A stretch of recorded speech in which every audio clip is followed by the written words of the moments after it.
when selling dangerous and unsuitable products, retailers are misleading customers to break the Animal Welfare Act. So what can small wheels do? They can cause back problems. You can see this hamster here, curved spine. It's going, it's like if you're just like this all the time or on a really hard bed, it's going to hurt your back, isn't it? I've also seen them delete reviews.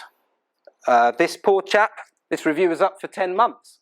His hamster, unfortunately, was found with this bedding in his mouth blocking his airway and died that way. But that review doesn't exist anymore. Why is it deleted? The hamster come back to life? I don't know. And also Pets at Home, they've been deleting quite a few reviews. So Rodent Mills. So most big chain pet shops have Rodent Mills. So like a big massive factory, warehouse. They'll breed, and they'll breed until mummy hamsters died. They'll have incest hamsters, unfortunately. They don't care. They're in these little boxes. Absolutely horrible. Look, I want to say I appreciate the RSPCA for helping animals. There are real cases out there every day that they need to fund. But by putting their branding on Pets at Home leaflets and saying they're working together, it's deceiving the public. Where's the working together? Pets at Home, they sell quite a few products like hamster balls, fluffy bedding that the RSPCA say are a serious risk and cruel to animals. If you're working together, why don't you stop selling these products? Pets at Home, they find it difficult themselves to pass on the important animal welfare advice, the advice from the RSPCA, because they don't follow the advice themselves. So cheap, affordable cages, bin cages. You can go to the B&Q, take measure it from the inside, 100 by 50, perfect. Hi everyone.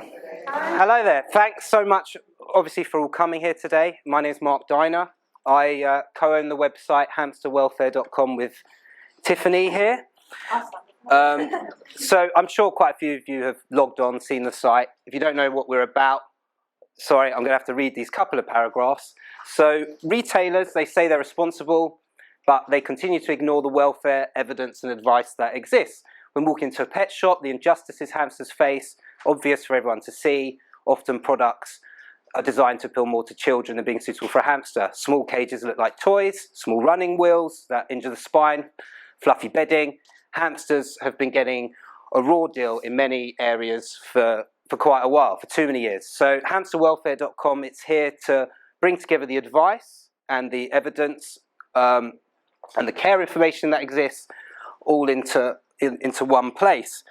And that's one of the most important jobs of the website. So you've got various advice, for example, against the use of fluffy bedding that exists on different corners of the web. And the website puts it all together in one place. You haven't just got the RSPCA that say fluffy bedding products are a serious risk to the health and welfare of your pet. You've got the Blue Cross and the Royal Veterinary College.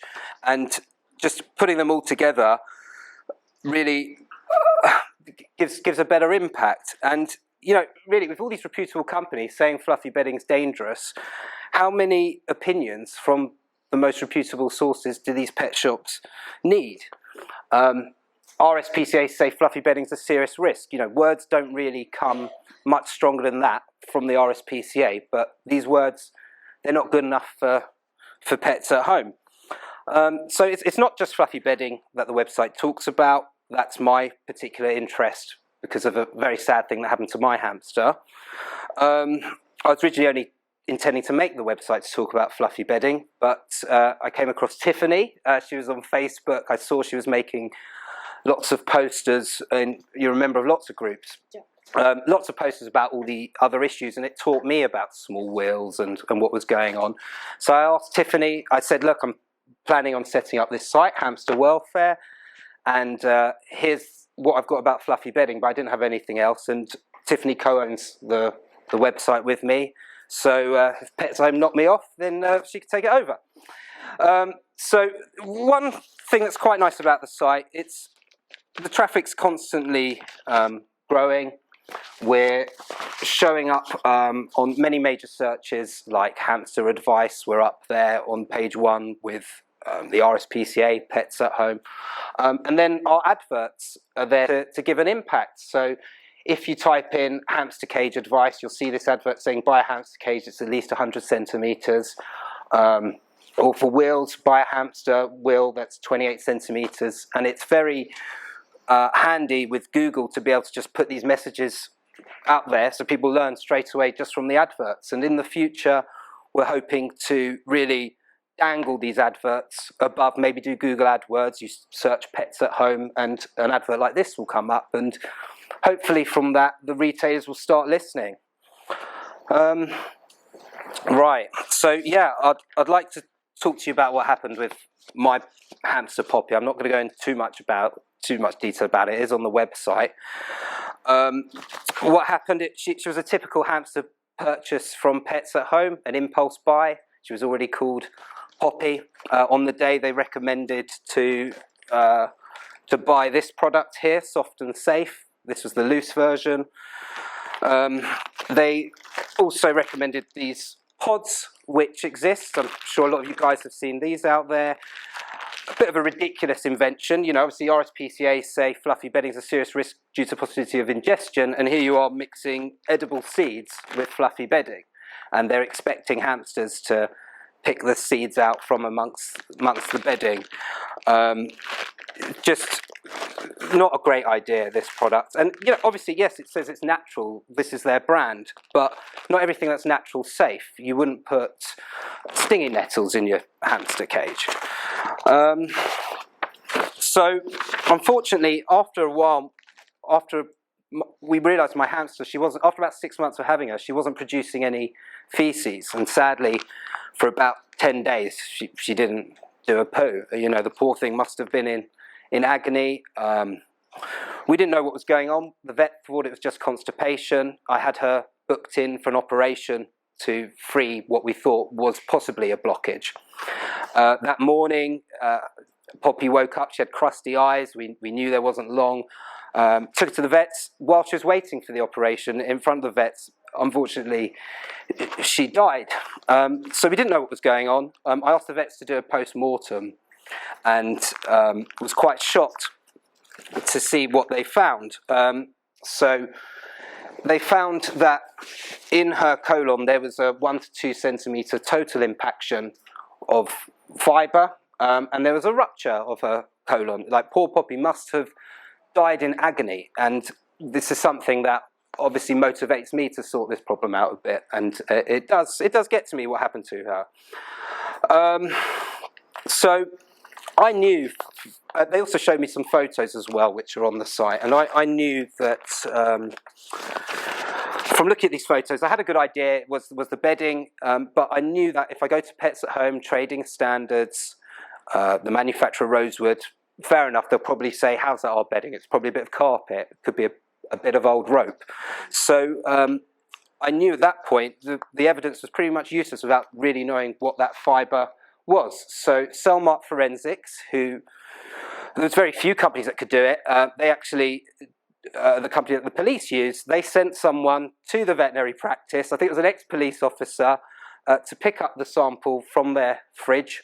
It literally became a bit of a crime scene for 5 minutes, and they came back with a report saying that the fibres are indistinguishable in microscopic appearance.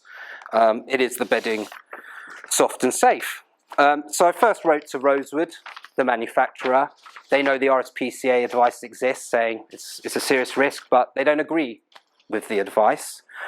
With my evidence, you know, unbelievably, they don't believe the product caused Poppy's death. I don't know how any food could pass through a total impaction, and there was a rupture of the colon, and the impaction was there in the colon, but no, they're just not admitting that. And they say that what happened to Poppy was a one-off. You know, who knows how many hamsters this has happened to? To me, it just seemed like constipation. For many people, maybe they'll just see their hamster not eat, not produce feces, and just die, and they just wouldn't know the reason why. Unless you had X-ray vision, you just wouldn't know. Obviously, I contacted Pets at Home. Pretty much the same response. They were talking to Rosewood. I've seen that in there's something you can do called a subject access request. If you get in touch with a company, they have to provide you with their conversations, and you can see internal conversations and stuff. Pets at Home pretty much said the same, that nothing in the vet's report says that it was actually the cause of death. I actually had to get another vet to say it's the likely cause of death, but they're ignoring that. With Rosewood, after some time, they invited me to their offices. I had a 2-hour meeting with them. It was very heated. They knew at that time that I was planning on letting the public know about my evidence, building a website, and a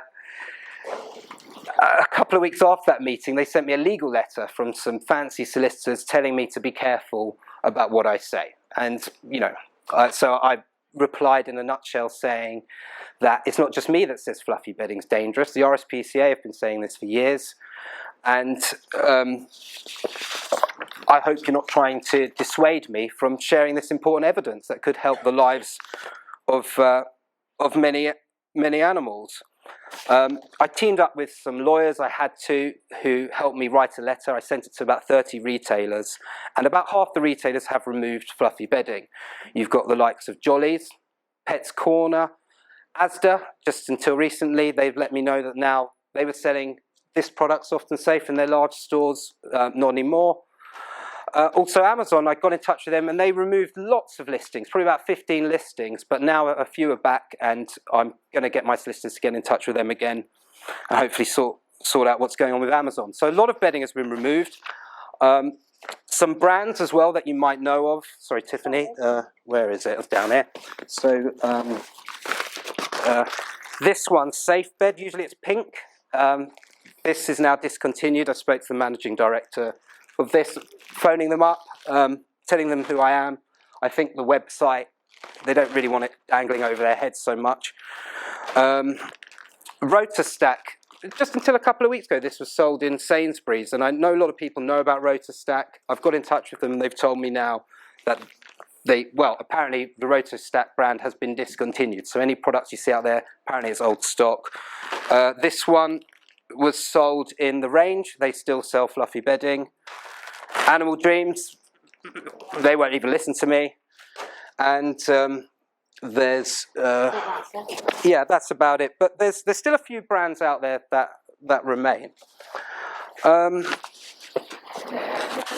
It's surprising. I mean, to this day, there's large retailers like Pets at Home and Wilko who continue to sell fluffy bedding. I don't know if any of you guys have seen Wilko. They have a petition started before I ever got involved. It's signed by over 8,000 people about soft and safe bedding, asking Wilko to stop killing hamsters. And they're quite happy to sell the product and have this petition out there. I've also seen them delete reviews. This poor chap, this review was up for 10 months. His hamster, unfortunately, was found with this bedding in his mouth blocking his airway and died that way. But that review doesn't exist anymore. Why is it deleted? Did the hamster come back to life? I don't know. And also Pets at Home, they've been deleting quite a few reviews, and they won't even publish mine. Where are these reviews written that have been deleted on their own website? Right, no, so this, I've got a screenshot of this on Hamster Welfare. This was on Wilko's website. Oh, right. Someone had written this review. It sat around for about 10 months. I've been taking screenshots of reviews everywhere because I know they get deleted. Pets at Home, they've deleted a number of reviews. They go up for a couple of weeks. On their own personal websites. No, probably couldn't. Yeah, it's their own sites. But I like I say on the website, I say as a vanishing act, it's more Paul Daniels than David Blaine. You know, they're not really doing it very undercover. These reviews are going up, and they're taking them down.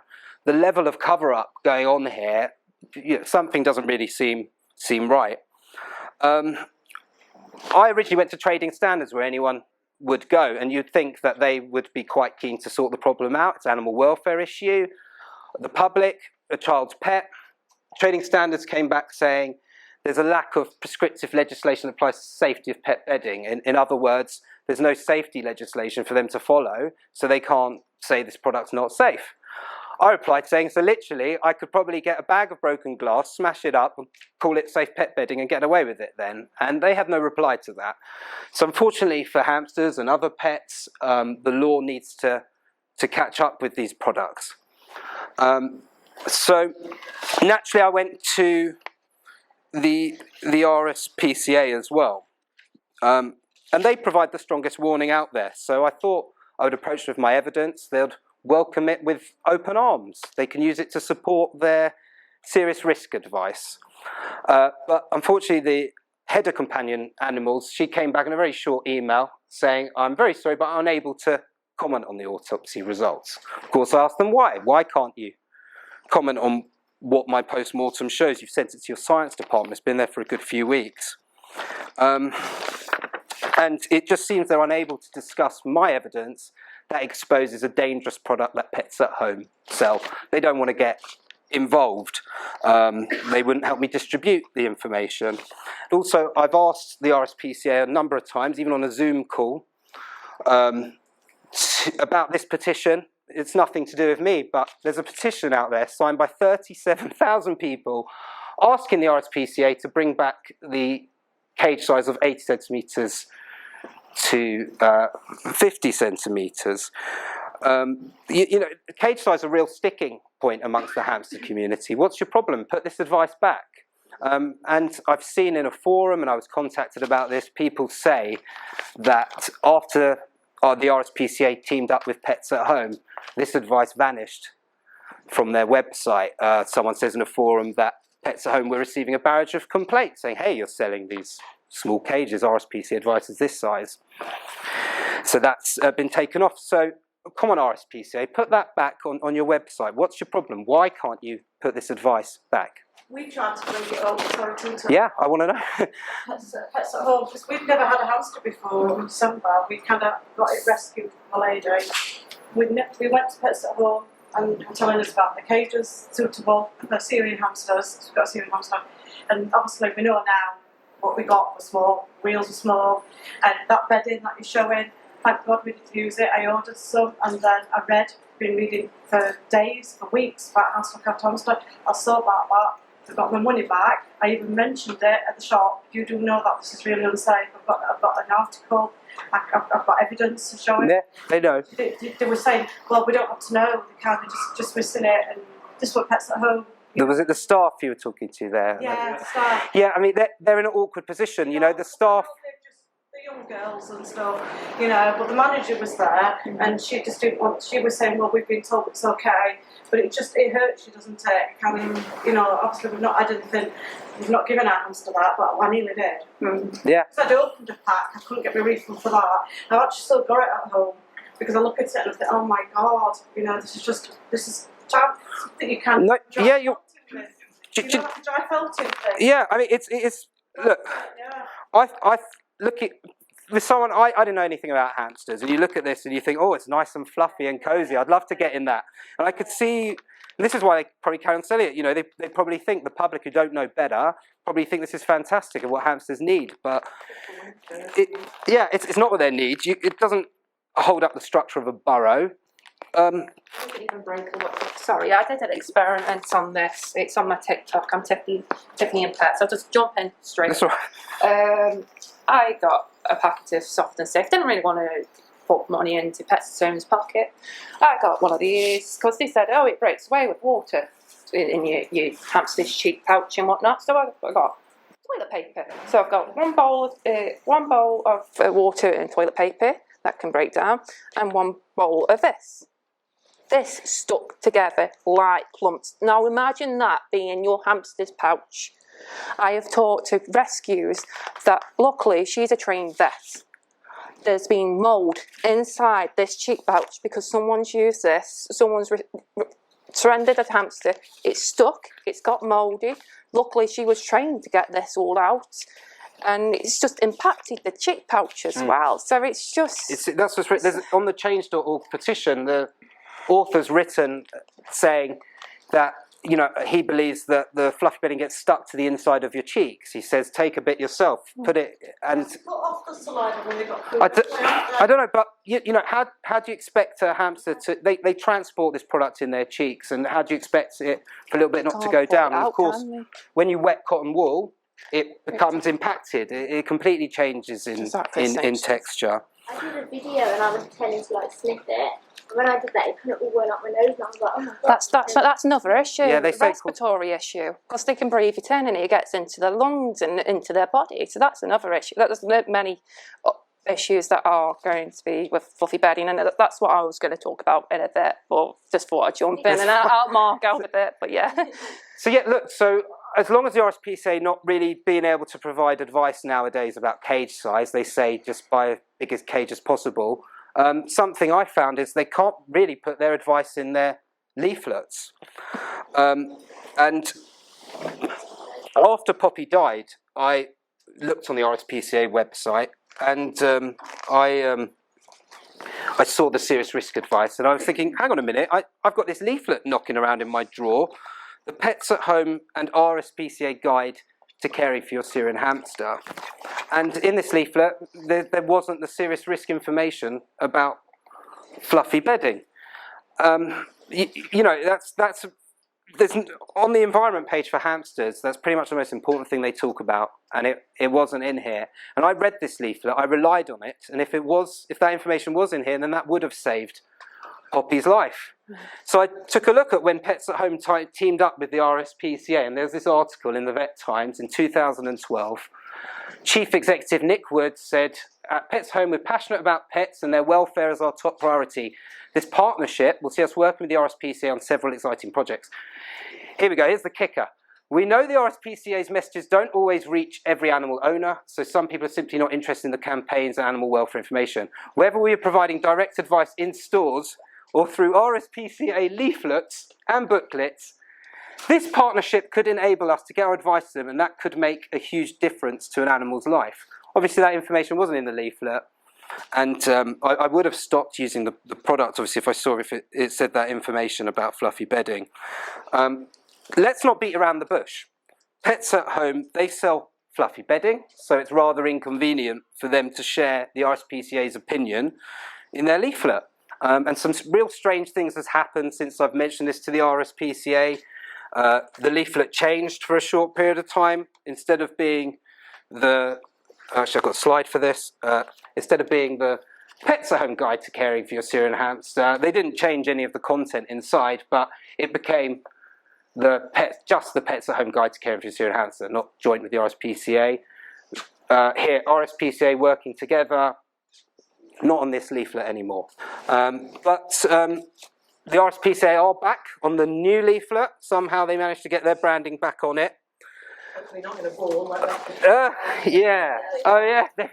I didn't realise that. Yeah. I mean, look, the RSPCA they say that hamster balls are dangerous and they're a stressful experience for hamsters because they got no control over their environment. They got the slits in as well. Restricts their senses and stuff. Yeah. So there we go. Yeah. Great picture they chose there.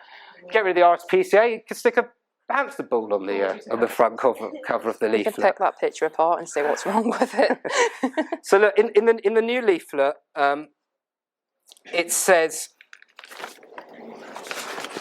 don't use cotton wool or synthetic fibres. Now, you know, someone thinks they're being clever here because, fair enough, soft and safe, it's not cotton wool. It's a type of fibre called kapok.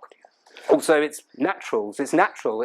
It's not synthetic, so this doesn't apply to what Pets at Home say in their leaflet.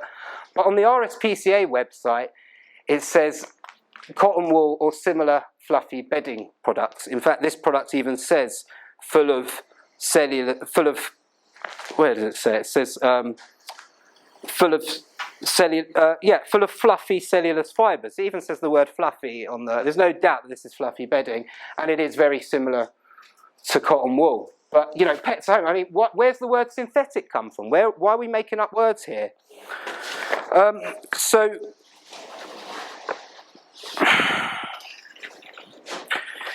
Look, I want to say I appreciate the RSPCA for helping animals. There are real cases out there every day that they need to fund. But by putting their branding on Pets at Home leaflets and saying they're working together. It's deceiving the public. Where's the working together?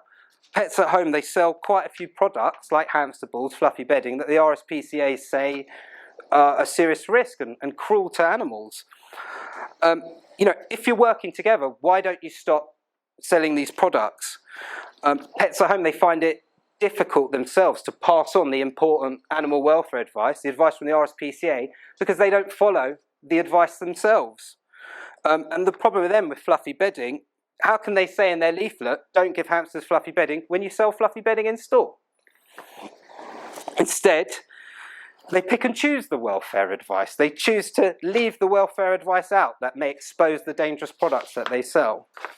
And I hope the public are none the wiser. And I don't understand really how the RSPCA have allowed the boundaries to get so blurred, because it's the animals that suffer from having to experience using these unsuitable products. Where's the working together in the product department? And it's the animals who suffer because their owners, like me, just don't know the correct information. There's a simple solution to this, Pets at Home. Clean up your act. Stop selling dodgy products, and then that will allow you to share the same advice as the RSPCA in your leaflets, and everyone will be happy. Your customers will be happy. Your employees will be comfortable with actually sharing the RSPCA advice. The animals, of course, they'll be happy.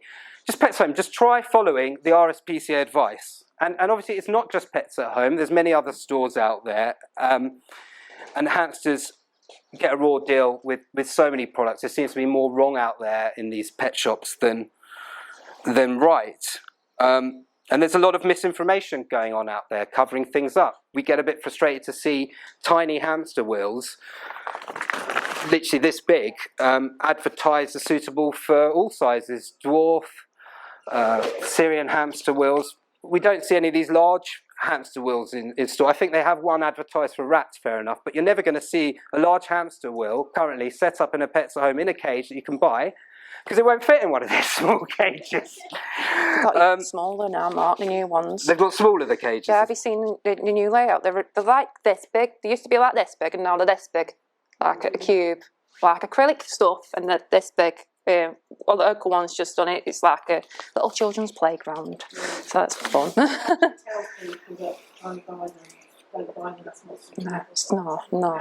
When I went to Pets at Home and I see somebody buying a hamster in horrible locations, I found the best approach to get people to listen, because they're not going to listen while they're in the store, they're listening to the staff, they're not going to listen to a stranger. So I found the best approach for me is to say to them, oh, congratulations on your new hamster, maybe join a hamster group on Facebook. That's what I do as well, yeah. I trained them how to look after them properly.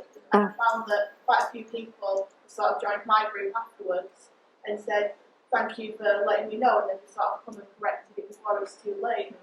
So otherwise people, they just think, well, the shop knows best, and it's like you said, the RSPCA label, they're just going to listen to that. They're not going to listen to you in that heat of a moment of purchase. That's what we did. We spent lots of money just on small cages, small wheels, just because of what they advised. And now we've got a big massive cage, big massive 28-6 wheel, and went on all the sites, joined Happy, and hours of work, but I had to do it. We had to do it ourselves, not from had to do it ourselves, and kind of proud that I'm in it. But no bear or nobody else haven't told us this in the pet shop. From their own advice. What do Pets at Home say? Have you tried speaking to them? About what?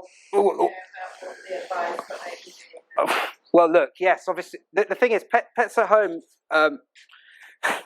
they kind of managed their situation better than Rosewood. Rosewood replied with me with lots of letters, solicitors' letters.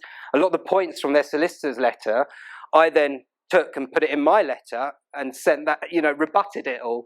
They even invited me to their offices. I had a meeting with them. But Pets at Home, they're very good at hiding behind their customer services department. They really didn't want to let me know much. I did this subject access request on them. I could see conversations they actually had with Rosewood.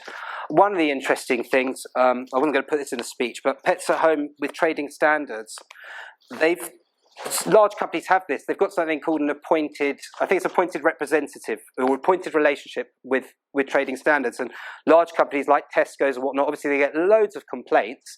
So trading standards have a department which just deal with Tesco's. But technically, you know, Pets at Home, some people say that that person at trading standards, they kind of want to keep Pets at Home happy because it's Pets at Home who pay a subscription to them.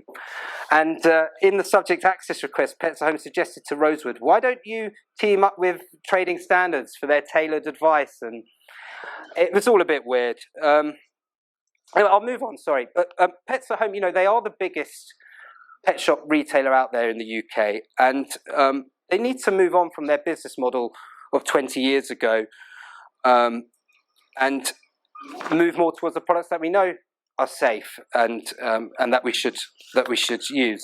Times have changed. People now are using the internet. Obviously, we all know Victoria Rachel. She receives millions of views.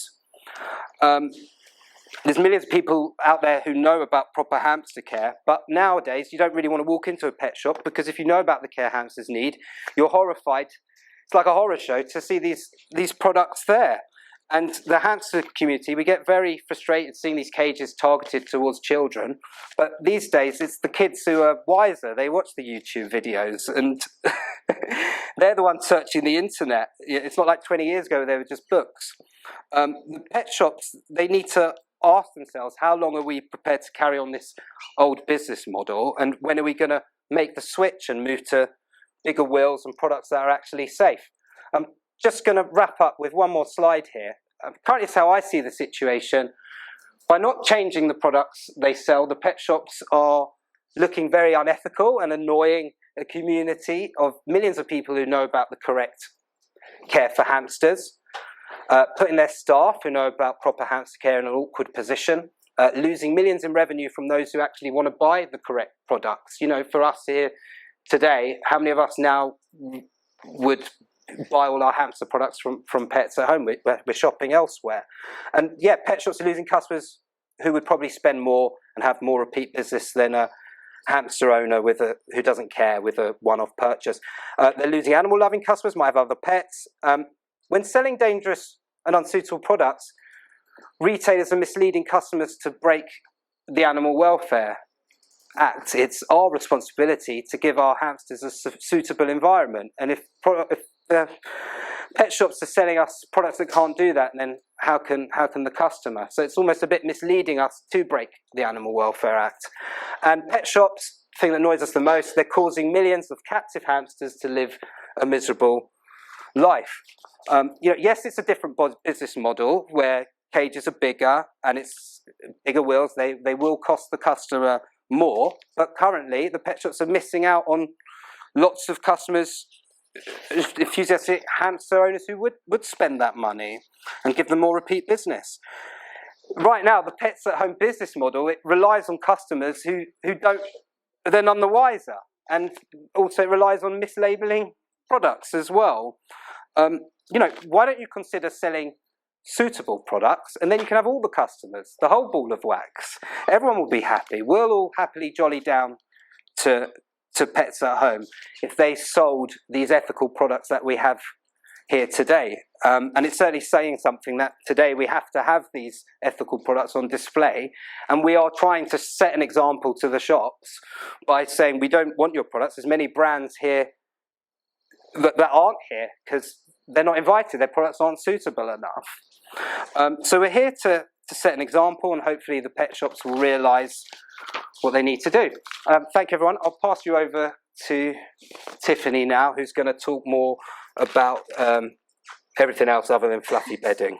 Hang on. It was part of it, but Mark's covered that, so he's done me a favour there. One sec, Tiffany, let me get this up. It's all right, I'll just introduce myself. So, hi, obviously my name's Tiffany. I co-own hamsterwelfare.com. I'm just going to talk to you briefly how my hamster journey started and where it is now. So I impulse bought a hamster for my 2-year-old daughter. I know, talk there. There was a woman at Pets at Home. We got the Pets at Home large cage, I think it was. Luckily, This staff member knew it was not suitable for a couple of months. She goes, right, it's okay for now, but you're going to need to upgrade it. So I went to the hamster community on Facebook, started doing my research, went to Victoria Rachel, went to Hammy Lux, Hopping Hamsters, Munchie's Place, the array of the good community on YouTube. So then I upgraded Barry from the Chuckle Brothers, because that's when Barry sadly passed away. I'm from the Chuckle Brothers. I upgraded to a fish tank. Unfortunately, this fish tank was just slightly under the bare minimum. It was about 75 by something centimetres. Someone says, no, that's not good enough. So I upgraded to the Alaska cage, which back then was the suitable cage for a Syrian hamster. So Barry lived a lovely little life in his cage. He had a Trixie wheel, didn't have enough bedding, because I didn't know about how to do the bedding depth and everything. And it was like 6 inches of bedding was all right back then. So Barry sadly passed away. I don't know how he passed away. I don't know if he went into torpor. We got Katie Clean and Cozy lavender bedding by accident, but he needed his cage clean and he passed away. So I don't know if it's because I used scented bedding, torpor, or old age. So I don't want to say this is what killed Barry.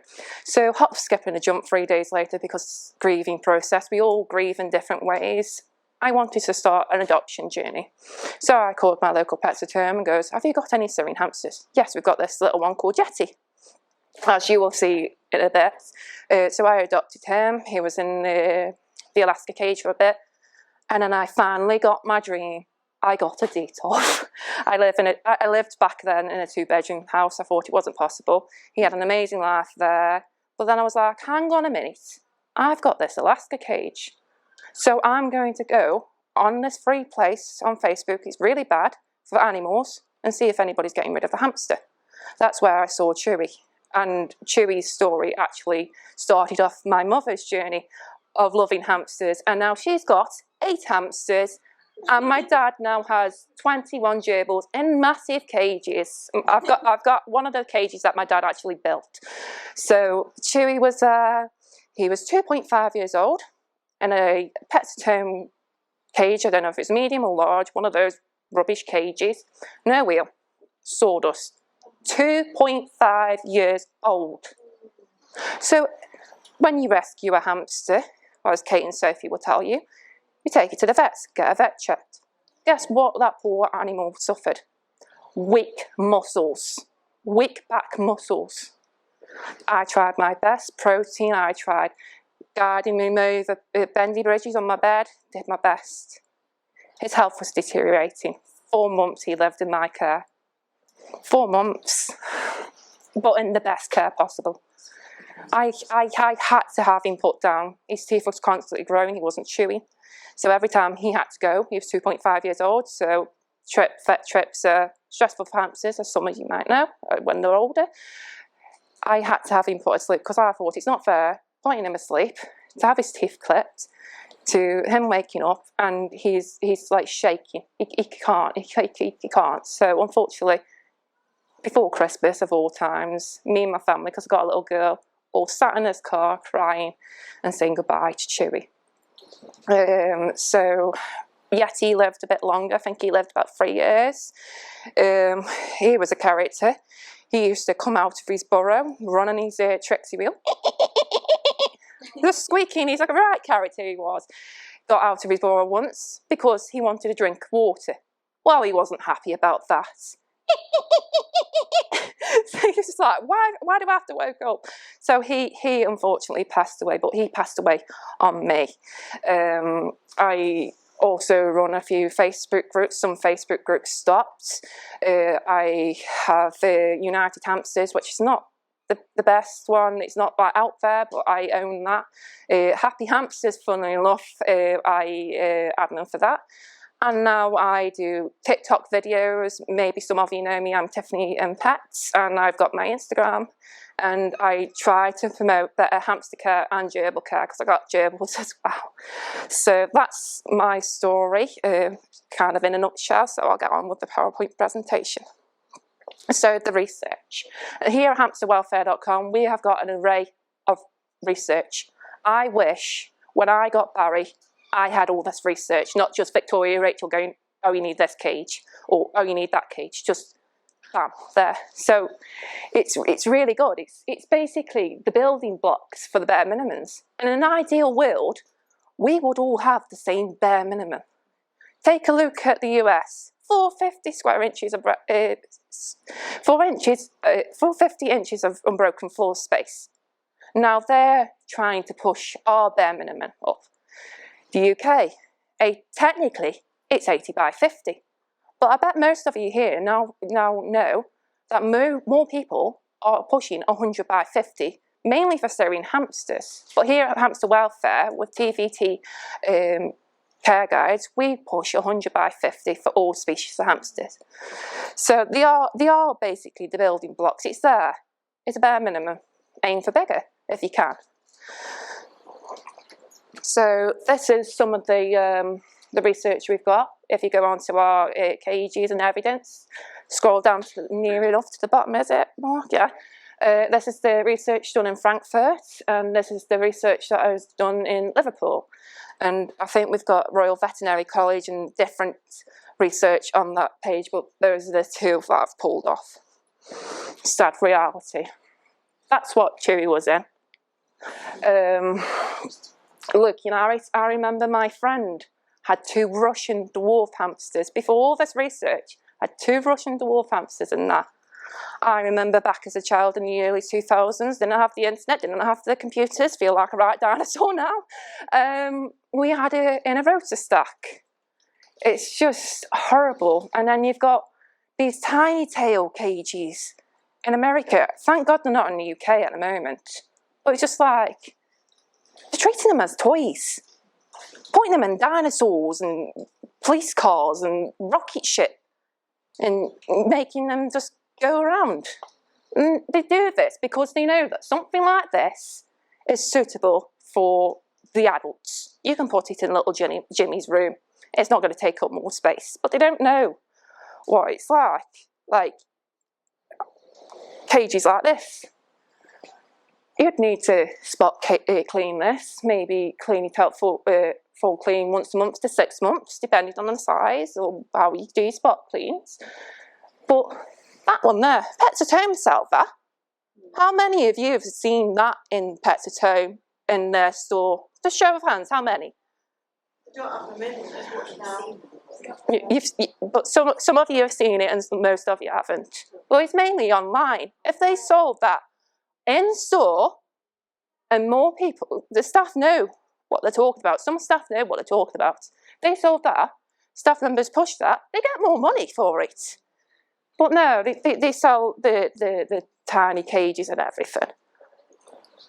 So cheap, affordable cages. Bin cages.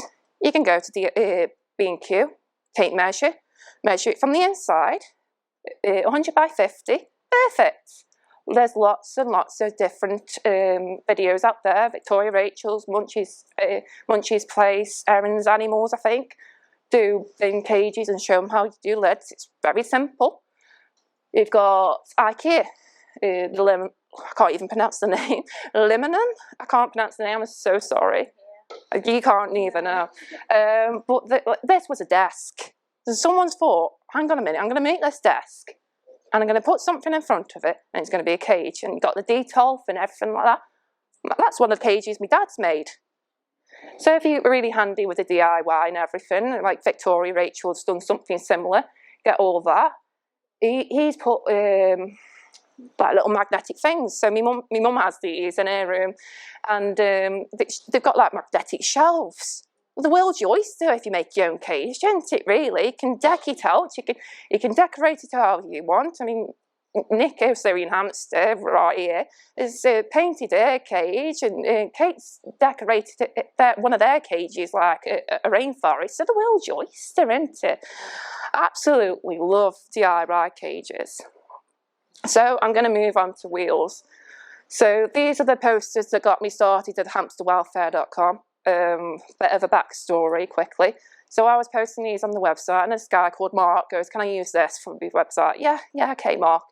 And he kept asking and asking and asking and asking. I was like, hang on a minute. I'm putting my name on here because I want my credit, and I don't know Mark from Adam. It's the first time I'm meeting him today. I've talked to him. It's the first time I've met him today because we're from different polders thingy. But this is how it started, and then he was like, woke up one morning with a big long paragraph because Mark doesn't do short texts. It's like a book. I have to throw that in there. Going, hey, do you want to go home? That's the welfare. Ooh, a stranger. Okay then, and it's worked out pretty well. I had a moment because this is what happened. I was in the shower, shampooing hair, and it was like the hamster gods spoke to me, and they said, "Team up with Tiffany, team up with Tiffany." Because originally it was just going to be fluffy bedding, but I wanted to put these posters on the site, so that's how it happened. And contacted Tiffany and said, "Look, just co-own the site." And you know, that's it. So, the story at the moment. and I wanted that one day as well. You know, I'm a bit older than Tiffany. I'd like the site to carry on for hundreds of years. It's got to get passed on. So, we've got children now, so we can pass it on to them. So, we want it to last. So small wheels. So what can small wheels do? They can cause back problems. You can see this hamster here. Curved spine. It's going, it's like if you're just like this all the time or on a really hard bed, it's going to hurt your back, isn't it? It's going to cause muscle problems, like I said about Chewy. I didn't know that could be a thing, but once I got Chewy, that was a learning curve for me. And I'm guessing obesity because of lack of exercise. It's like if we stayed in bed for a month or in lockdown and we just got up, we might be obese because we're eating the wrong food and we're not exercising.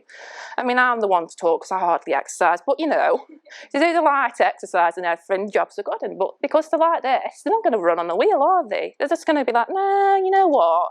I'm going to just eat all my food and just chill in bed. Wish hamsters had Netflix, but So the different size wheels. So a Robo and dwarf hamster should have a minimum of 21 centimetre wheel, and that's a solid wheel. That's not these metal wheels, these mesh wheels, because they can cause bumblefoot.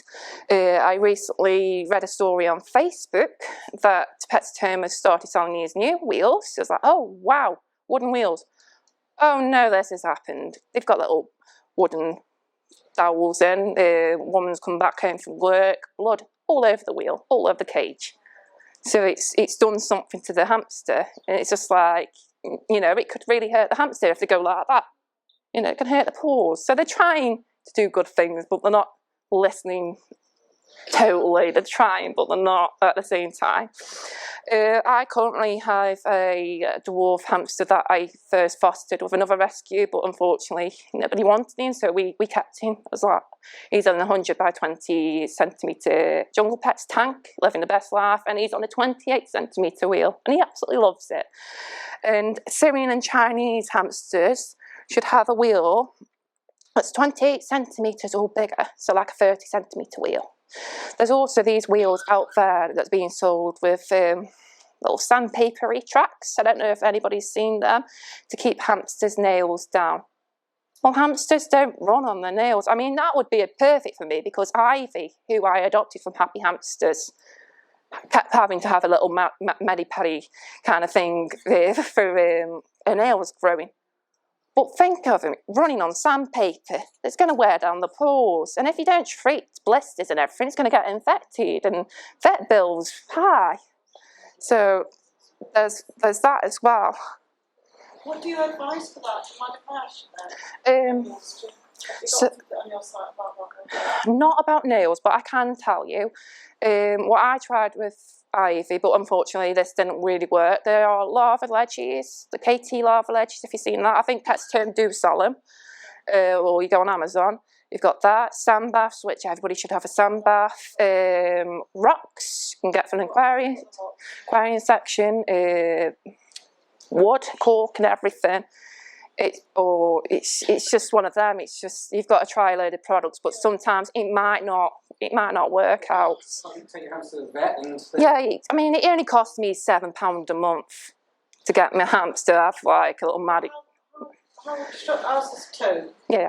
So we got him when he was 1 year and 2 months. But like you said, taking an older hamster to the vet can be stressful. Stressful, yeah. So if you book in with a vet, do they do it just there like that then? My vet does. I don't know. I can't say about everybody's vet, but my What they, you know, they do it there and then. I mean, I tried to cut her claws because there's loads of there's loads of videos on Facebook. We have a female hamster, and she grows really Yeah. long.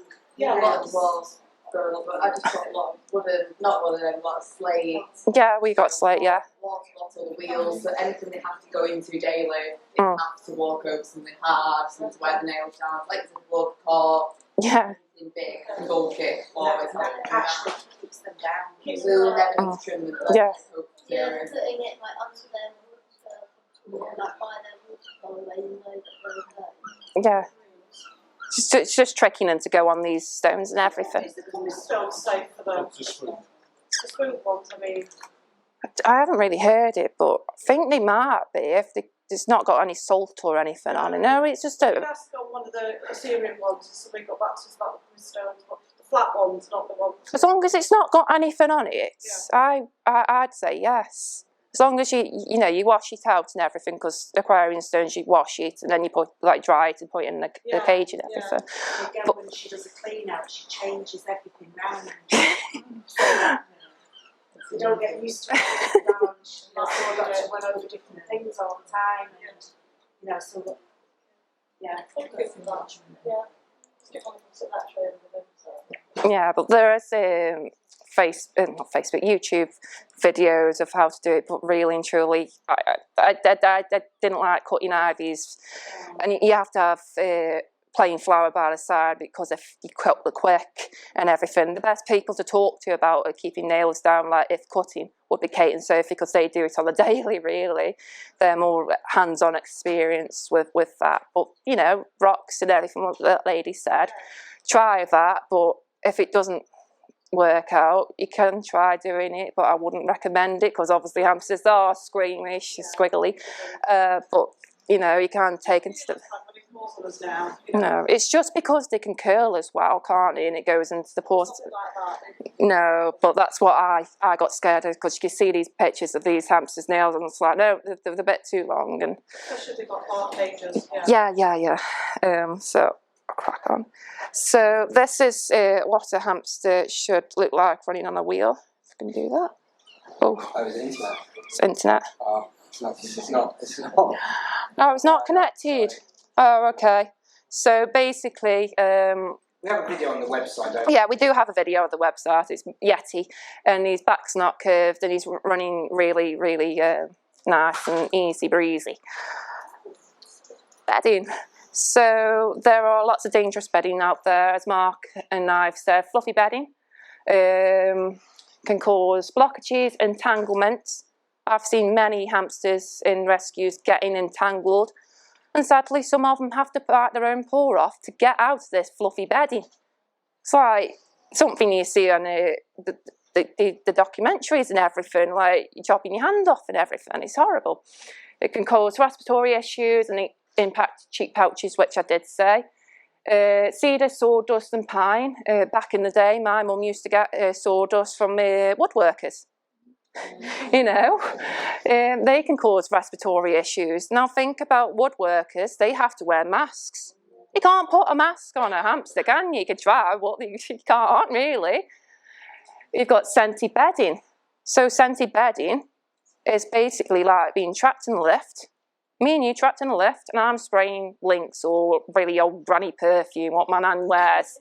You know, it's like that. It's going to go at the back of your throat. You're going to cough, cough, cough, cough, and it's going to make you feel absolutely awful. So these will be the safe bedding, unscented paper-based bedding. I know Hope's Healthy Treats are selling unscented paper-based bedding now, and pink and different colours, so that's exciting.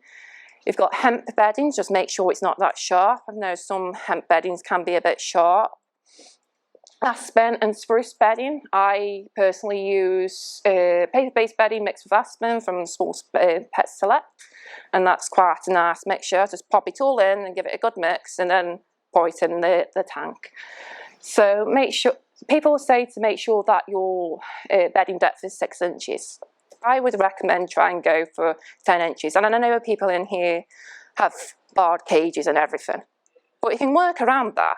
You can put cardboard around, grass mats around.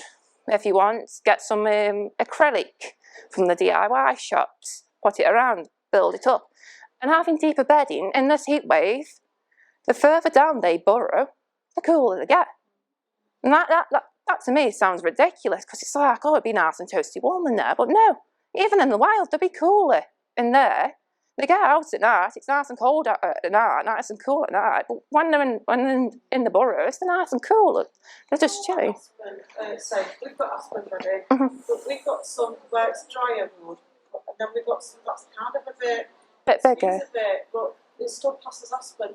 Does that make sense? Yeah, I know what you mean, because sometimes they're in like different chunks, like what the chipper does and everything. Just yeah. We put it at the bottom and then put the other aspen on top. Yeah. He was like sneezing. Yeah. And that worried me. So we've got aspen here, but, you know. I mean, you could be possibly allergic to it, because I have hay in my cages, as long as the hay's really soft and everything. But I've put hay in the cages and I've broke out in rashes and everything. And that's sneezy. It's genuine aspen we got for him. Yeah. Well, they don't have. We didn't know. Yeah, well, aspen and hemp and spruce, they don't have the chemicals that can kill the cells, and that's why it's safer. Yeah. We just worried when he stopped sneezing. Not worried about him, but I was thinking about my house. No, he might be a bit allergic. I mean, I can't say because I'm not a doctor. I know. Yeah. I'm worried, just like, you know, with it being a bit more dusty. Has your hamster started making clicking noises already? No. He's absolutely. To be fair to say, he's 2 years old.